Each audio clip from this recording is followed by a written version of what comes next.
Hey guys, welcome back to the video. Hope you all are doing good. So if your USB device not working on Windows 11, in this video we are going to fix this. First, unplug and replug the USB device, then try a different USB port. The next step you can try is right click on this Windows icon, then click on this option Disk Management, click on it.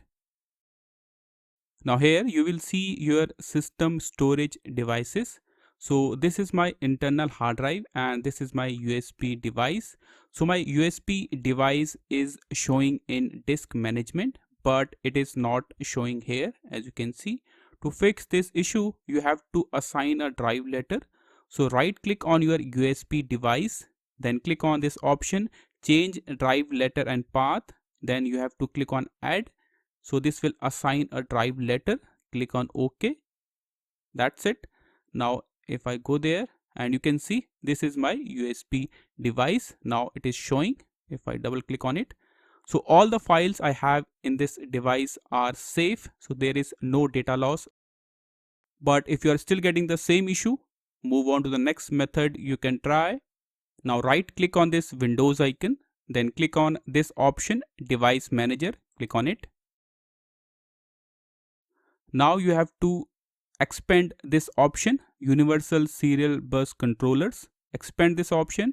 Now you have to right click on this option USB Root Hub. Right click on it and then go to Properties. Now click on this option Power Management, this tab. So you have to uncheck this option, then click on OK. After that, restart your system and check.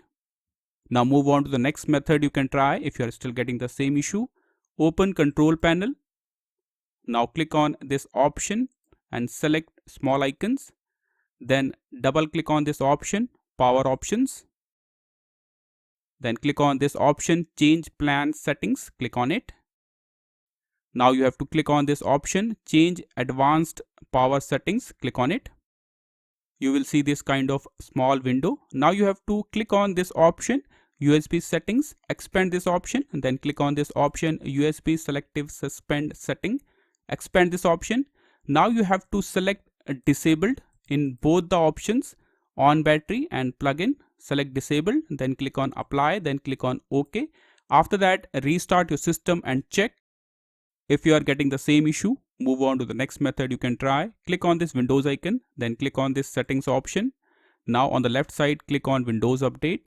Now you have to update your operating system. So click on check for updates. Okay.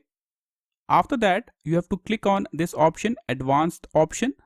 Now here you will see this option Optional Updates. Click on it.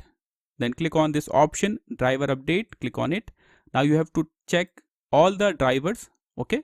Then click on Download and Install. Okay. After that, restart your system and check.